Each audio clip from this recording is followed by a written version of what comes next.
I can already tell people are just going to be absolutely livid. No coins after level 75? What bloody donation is this?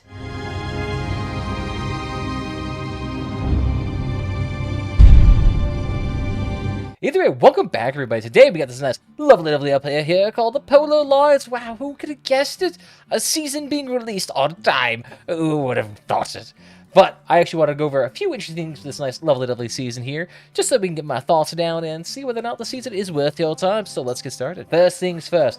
Fairly traditional leveling system here from 1 to 75, that being the base leveling system, with a leveling system beyond that. For every level above 75, you get this nice leveling currency called lighters. Now, if you don't know what lighters are, let's go ahead, take a look at this nice leveling reward system here, and you see it's actually a free reward and a paid reward that you get throughout the Crossout season here. Either way, what you can actually do with these nice lovely lighters here is I can actually exchange them for nice lovely parts here, epics, legendary quality, special tier, even some cosmetics like stickers, paints, and decor, or even other such items like that, for a bit more of a price of the lighters. Each one with higher quality, requiring more lighters at the maximum of 650. Now, big question is, how much do you actually get at level, well, I guess really the free season? In the free season, you can actually only get roughly around 150 of these lighters, which it's enough to get you a modest amount of one special with 10 extra lighters. However, with the paid season, you can actually get up to a maximum of 650 lighters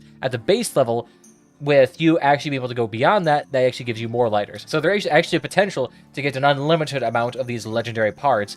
But the issue is that in order to actually get this, you need the 650 aforementioned lighters, which gets you one with the paid subscription already, or rather I should say paid season, that gets you up to one legendary item that is fused quality, mind you, which can't be traded, but hey, still a decent amount of item. Or after you hit level 75, you actually then have to go around and do 44 approximately more levels to actually get your secondary legendary that you can acquire with these lighters. So it's not really something that's feasible. If you play this game every single day, you might be able to get yourself the secondary legendary through collecting more lighters after reaching level 75 plus. But again, not realistic for most people here.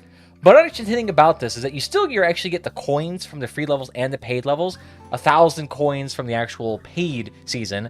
So, but the fact is that you don't get that unlimited amount of coins after hitting level 75, which can be a benefit and a negative. There's one benefit in the sense that it reduces the amount of inflation brought upon like the secondary market and all that. Second time though, you get less value for the season, so it's a mix and a match there. But beyond that, what else do you get with this nice, lovely season here? Well, there actually is quite a few things. So, right off the gate, there's a paid item. You get the nice little portrait if you paid for it. Some banner icon stickers, not too bad. And start off with a nice little batch of lighters. Starting with the coins and these decor items, it looks all right. It's not a terrible bad proposition here. Get a nice little bit of armor parts here. Although, oddly enough, a lot of these armor parts are actually fairly small in size, actually. They're not terribly large. Not going to be like an overall broad encompassing vehicle. Now, at least compared to the other ones. Beyond that, you also got ourselves a nice, lovely paint here, the marine gray, which honestly just looks like generic gray. That's actually a thing with a lot of the paints. They all look very similar to already existing paints. Get free 10 repair kits with the season, a couple of coupons, which honestly I have a huge stockpile of them.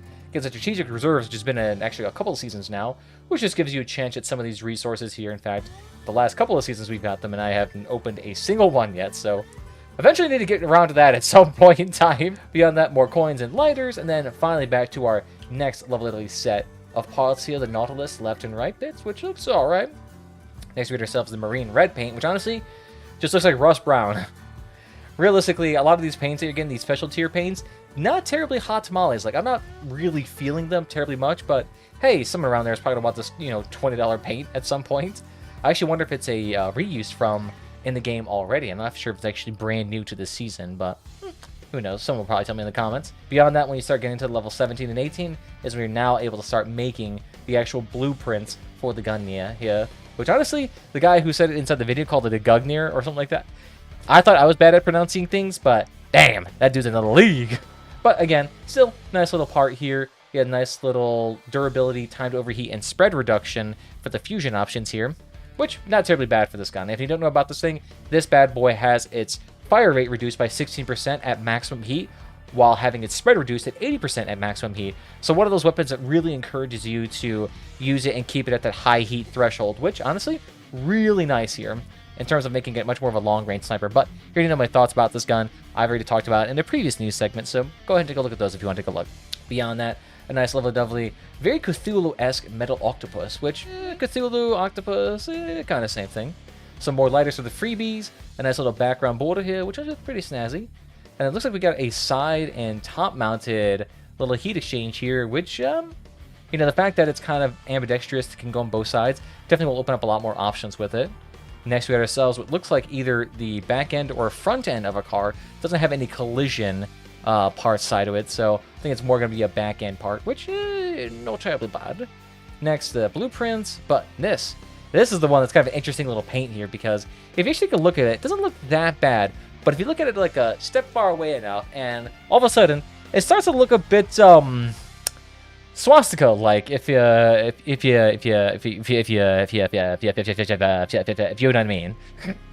I don't know why it looks like that to me, but maybe it's just my American brain that unfortunately has that unfortunate association. That, or maybe you could say it looks like those missing number Pokemon that kind of look like just like random syllables.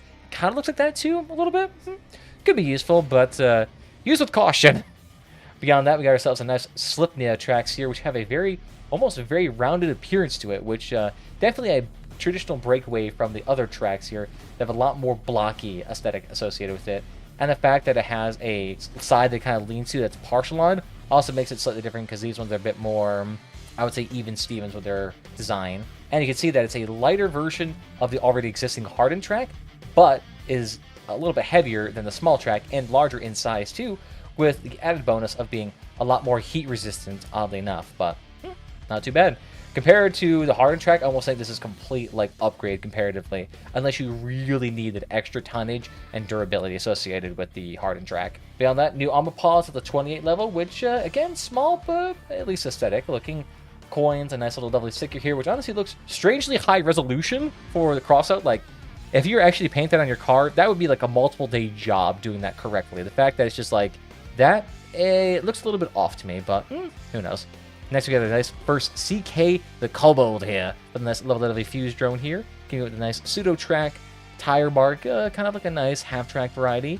Well, looks very snazzy. I do appreciate it. Any CKs as opposed to functional parts, I'm all for. Having multiple currencies in the same system, but beyond that, we got ourselves a nice Hune here, a nice lovely Beastie Boy, which very thick, decent fusion parts here with the mass, the delay before self-destruction, not really useful in a heavy cabin, but and the mass limit of 10%, which is always beneficial to a super heavy cabin like this. For the perk, though, a bit more geared towards those guns that can overheat, which even then, I'm not actually sure how often a perk like this would be used, because very few guns actually have a perk that benefits them from overheating and then fully cooling down. It's usually maximizing their overheat or increasing their overall fire length potential. So this is really exclusively tailor-made towards something like the Northung here, which gives you extra damage after you fully cool down for the next 5 shots, dealing double damage, which, not terribly shabby, but very specifically designed for a cabin like this, which can have its downsides, but you didn't know about it from that previous news episode I did, so yeah, you know what to do. Beyond that, nice little portrait here for, who is this guy actually named? Tubelike? I have no idea. Fancy name. Read the flavor text if you want. That is like a paragraph and a half. I am not big enough brain to pull out. Military reserves from last season. You know the deal with those bad boys. Got a nice lovely sticker here with an extinct species, which kind of looks like a fishy. Very nice. Maybe that'll be the new drone. Ooh, actually, that'd be kind of cool, to be honest. Last of the coins, lighters again, with the lighters being free. And then next, we get the deck here. The top part for a lot of these big chungus parts here, which I wonder if it fits. Nope, doesn't fit with this bad boy. So that must be fitting with something else entirely. We'll figure it out later where it fits. Next, we get the Rune of the North, which is exactly like the other rune paint, except this one is now white looking, which can be beneficial. A little bit less swastika-y, but yeah, you guys can make your determination on that. Beyond that, the Northung. Ah, beautiful. This is now starting to be at the 43 range, which not too bad if you are looking for that nice, heavy-hitting machine gun that has a very low profile, which honestly is like the more beneficial point to me. That's more what I'm looking for. And the benefit is too is that you also get a high durability gun that is decently damaging at high power scores. So for those who are just getting into the game, might be a good way to boost up your at least armory a smidgen. Beyond that, get ourselves the blueprint, which again they're going with that thing where the blueprints can only be made during the season, and they give you a couple of work pieces that you can use after that. But realistically, I want there to actually be a permanent blueprint here and not these weird, recipes that cannot be used after season. So, beyond that, we're going to sell the law Nautilus. I can speak words. Again, the Nautilus is again. Wow, fancy. Look at that. Nice little backdrop here, which honestly, we got a lot of backgrounds this season. Which honestly, I haven't really messed around with my backgrounds. In fact, I don't even have a background on for a lot of the time. So, they keep giving them out. And they still are of minimal value to me. Next, we got ourselves a nice lovely paint here, which is starting to look a little bit more snazzy than the previous rust-colored paint. Downside is that Ice Velvet looks very much like the already existing aluminium paint that has been around for a hot second, that I've had for ages, and you can really see the coloration difference on this thing. Not really much of a difference, to be honest. TBH, IMO. Next, we got ourselves some more blueprints and storage expansions. Not really enough by themselves, but considering that they also make the auction house flood with these, it still actually makes them a lot cheaper, which is not too bad. I actually wonder if the price on this has crashed. Yeah, not too bad. It's actually stabilized a little bit. Gone down maybe a smidgen, like 20 coins, in preparation of the season. Beyond that, nice little decoration, the Anka, with a, looks like a free background, which I'm not sure if it's supposed to give me like a fish scale vibes or like a Gambison-esque vibe. Looks pretty cool though. More free lighters, and the actual Cthulhu sticker. Ew, how jazzy is that bad boy? That looks alright. It's not bad. Next, we got ourselves a nice Captain's Bridge here, which I'm not quite sure where it's supposed to be fitting on the overall aesthetic of the cars here. I've had a difficult time ascertaining as to like where it's supposed to be slapped on the cabins, but yeah, not too shabby. Looks alright to me. Fairly boxy appearance. And then we get the second CK here for the Omnibox, the Hammerhead Fish, which actually does look pretty dang badass. I do actually get that Hammerhead look here a little bit with that.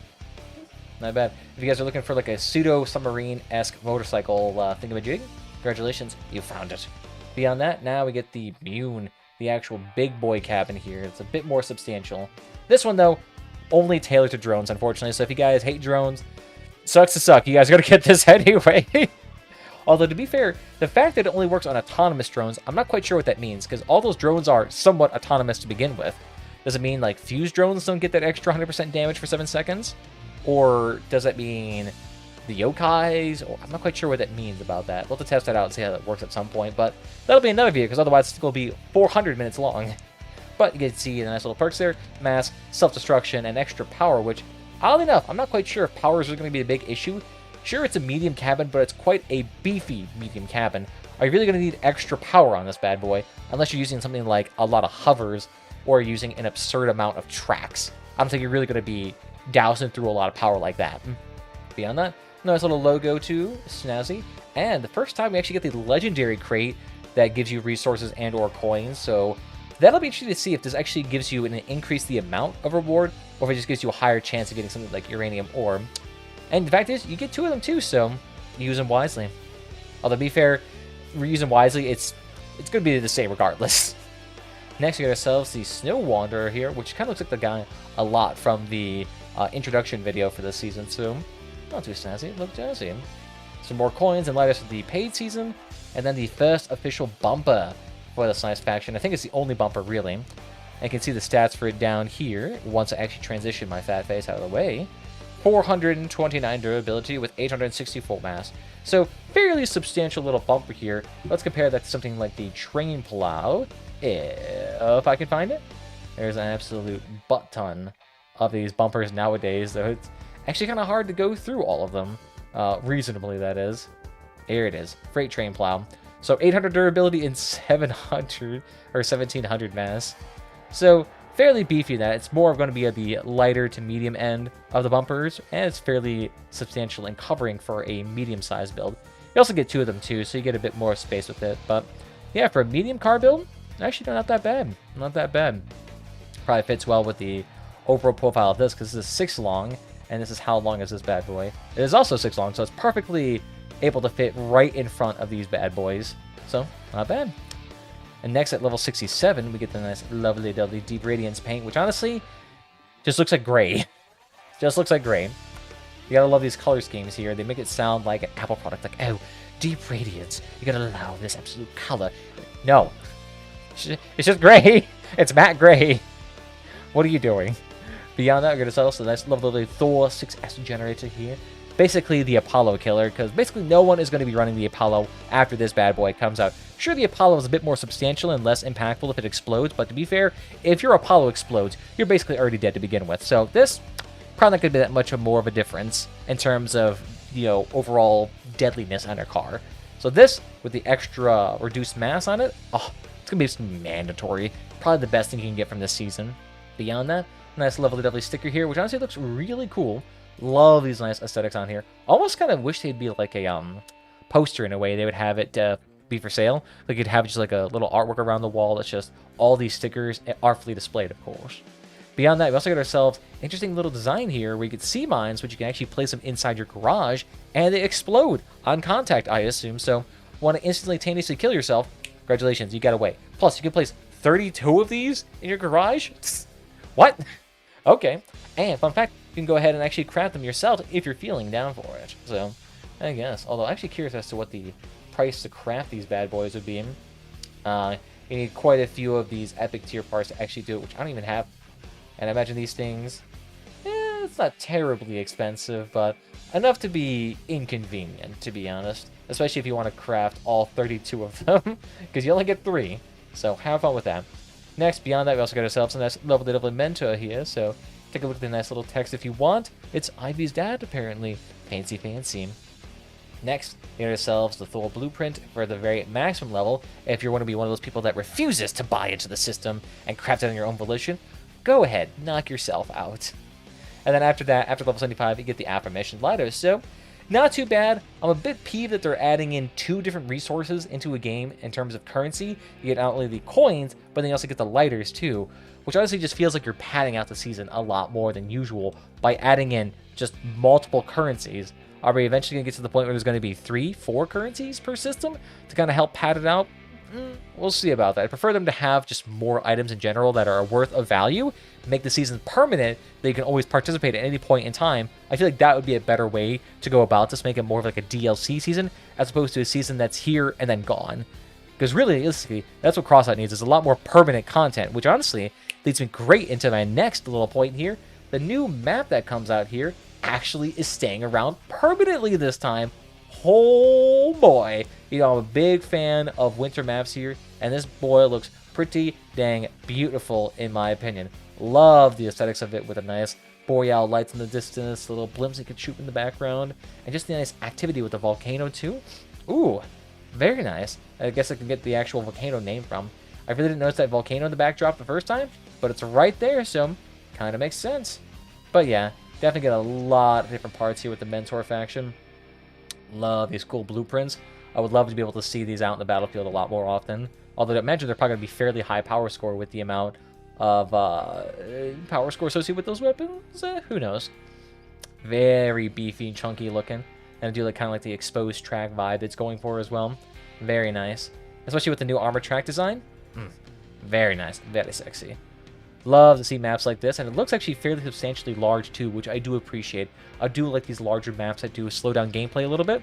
Always a big fan of that. The big, more of a Twitch shooter feel vibe to it. Never really was a big fan of that. Beyond that, the actual new co-driver is finally implemented into the game. The Hertz, which honestly, it's not really a great co-driver in my opinion with the negative downsides with its perk. Sure, it does more damage when the perk is actually active to the major parts, the hardware, the wheels, the cabin, the weapons. That's great. The fact that it also reduces it on structural parts, and the fact is that you also can't really, like, you know, activate it at opportune times. It just activates itself. Kind of makes it less usable in my opinion. Because the thing is that if you have this bad boy, what ends up happening is that the perk itself is activated when you move at a certain speed while dealing damage with an electrical weapon, and then it just activates automatically. You can't just like press a button and then it activates. No, it just activates randomly whenever you meet the conditions, which it's not really ideal for control, especially when it's something that does reduce damage and enhance damage depending on what you're hitting. So, a bit of a mixed bag, But another thing that's actually good with this is this perk, the extra 20% on the protective field durability, which includes things like I shouldn't say the Nova cabin, but I want to say the one that has protective shield, the barrier, and the Aegis. So really cool to actually enhance those even further, especially considering those were nerfed by 19%, so it's kind of like a way to balance it back out to previous limits. Although to be fair, that extra energy reduction on the barrier, thank Jehebus. Beyond that, we get the resistance to heating, which is from things like the Gravistar or the Aura that actually gradually upheat up your parts to the point of them taking double damage. Now, I'm guessing heating rate means that it takes longer for you to actually reach that 100% extra damage, but you eventually can get there too. So I wonder if the incinerators are still going to be as powerful, or the howitzers. But interesting to think about it. Next, you got the Dynamo here, which reduces your speed and travel requirements for certain parts. So that'd be things like the Cheetah engine that requires a certain distance to be traveled in order to actually activate its perk, or I think there are some weapons that actually require a certain speed to be met in order to actually charge it up, or something like that, which actually feeds into itself because this is an 80% speed maximum while going it. I wonder if this Dynamo makes it so it's actually more like 64% speed maximum to actually charge up its perk. So that'll be interesting to see how that turns out, but pretty cool nonetheless. But to be fair, I've already talked about herds and all that in a previous session, so if you want to know about like my specific thoughts around each individual part in great detail, go ahead and take a look at the last like 2 or 3 news archives that go for all the parts. Beyond that, they also added in some extra maps here, some nice lovely clan battles. So for the 5 people that are actually doing it and grinding out uranium, congratulations. It got a little bit less monotonous, although oddly enough, they took out factory from the rotation. And they improved a couple of other minor things too, so feel free to loot through that. The actual changes they made to most of the parts are fairly actually consistent with what they were previously, so I really don't need to rehash it again. If you already seen that previous video, then you already know my thoughts on a lot of these. Rip to my boys, the Equalizers, and pretty much miniguns in general. Those bad boys got absolutely ass blasted. Beyond that, there's actually one big change they've also implemented in the game, and that is this nice, lovely game center here, which is very similar to that of the custom battles that a lot of streamers and content creators have had access to for many years now. It's just now available to everybody here. You can go ahead and add a beautiful amount of AI if you wanted to, and just kind of like make a general map to go around on. What mode do you want to use? What map do you want to use? What rules do you want to use here? What servers do you want to use? All that bad boy jazz. Which honestly, I'm kind of curious as to what 15 people on Deadly Crossing is going to look like. But again, you can also use a shared blueprint, so everyone has to use the exact same blueprint, what power score needs to be set, things like that if you want to actually go ahead and try this out yourself. There also is a section, new, that you can go ahead and make your own custom map if you want. So you can choose whatever mode you want to do. So if you want to do like an assault map or a storm warning or a race map, you can do that. You can go ahead and actually select your mode, your rule set here, the duration, number of rounds, time for a capture, respawns, choice conditions, things like that. So a lot of options if you want to go ahead and make a decently refined version of an already existing Crossout.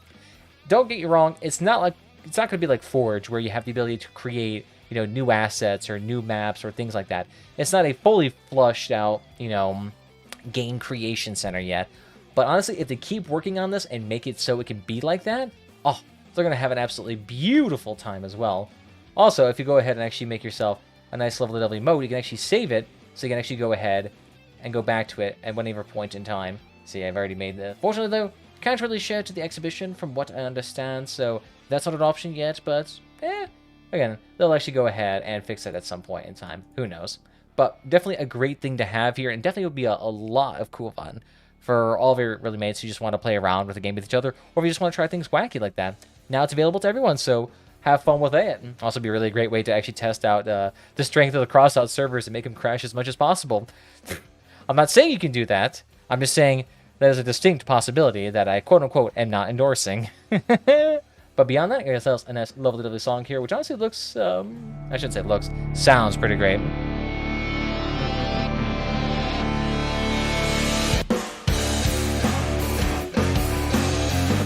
But yeah, you get the idea. I'll probably have that playing in the background throughout the video, so you get an idea of what it actually sounds like. But really cool, and it seems to actually have a kind of like a breakdown or a change of notes halfway through, so it almost kind of feels like 2 songs, so really cool.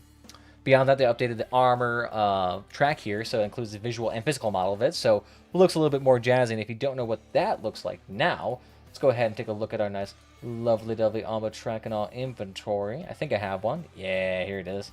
So you can see it has a bit more of a lumpy appearance to it, with some actual attachment points on the outside too, which always a big fan of that. And see, it's a little bit less square and block heavy, which kind of makes it more reminiscent of an actual track, so I'm a big fan of it. I think it looks pretty nice.